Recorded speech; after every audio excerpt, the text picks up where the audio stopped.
राम राम भाई, मेरे सारे बहन भाइया ने और मेरी यूट्यूब फैमिली ने हाथ जोड़कर राम राम।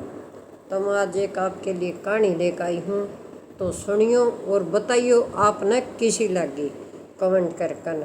कहानी कुछ इसी है अक भाई, शिक्षा पर था बहुत अच्छी, तो आप बताइयो किसी लगी। तो भाई एक पंडित किसी शहर में राम कथा गा रहा था। शहर में, गांव में, किसी जगह भी एक जगह पे तो कथा गा रहा था, राम कथा। तो जब राम कथा शुरू करे है तो वो के बोल रहा है, अपने आज सुनो भी सारे काम करे है, एक गद्दी ला। तो वो कब है, आइयो हनुमान जी विराजियो। तो भाई रोज का काम है, पब्लिक कथा सुनने लग रही है।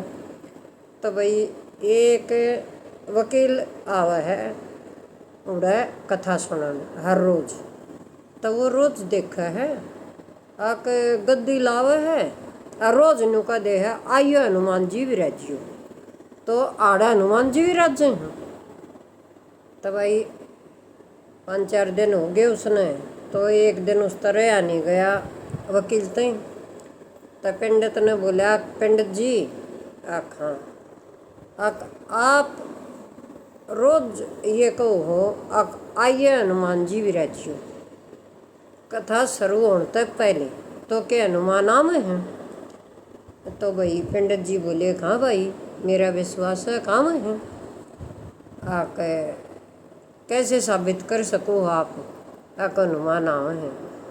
तो पंडित जी बोले, भाई ऐसी कोई बात नहीं है और जिद नहीं करया करते, और भाई मेरा विश्वास है। तबला कैसे कह सकता है तू?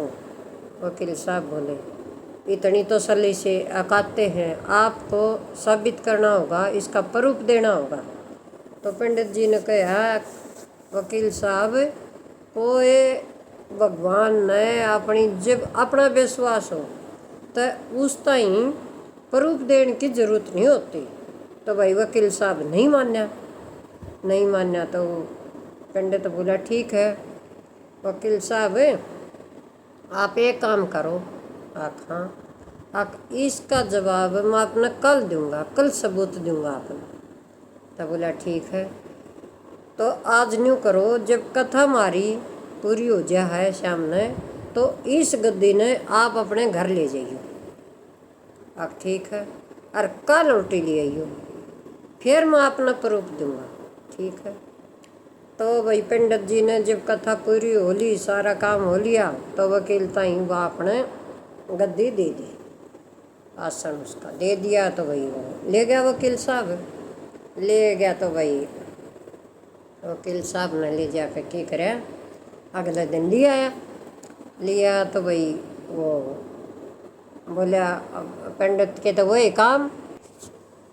तो भाई पंडित जी ने अपने क्या करे, उसने वकील साहब ने वह गद्दी दे दी, और पंडित जी ने अपना गद्दी ला के और अपना कथा शुरू करने तो पहले बोले, हनुमान जी विराजियो। तो ठीक हो गया। तो फिर वकील साहब ने बोला कि वकील साहब आ जाओ, आप अपना सबूत लो। बोला वकील बोला, बोलो न्यू करो आप एक बार इस गद्दी ने उठा लो। और उसने पंडित जी ने अपना हाथ जोड़कर और भगवान से प्रार्थना करी, हे रघुनंदन, या मेरी परीक्षा है, मेरी नहीं, या आपकी, आपके पूरे रघु कुल की इज्जत बेइज्जती का सवाल है। मैं पूरे विश्वास से कहता हूँ, अब जहाँ राम कथा होती है वहाँ हनुमान जी जरूर आते हैं, लिहाज रखना। तो भाई वो तो मन में कर रहे थे पंडित जी। तो वो आया, वकील साहब उठ कर आया, तो वो गद्दी करने लग गया। गद्दी हाथ करे और गद्दी तो हाथे नहीं पहुँचे, हाथे नहीं लगन पाओ उसका।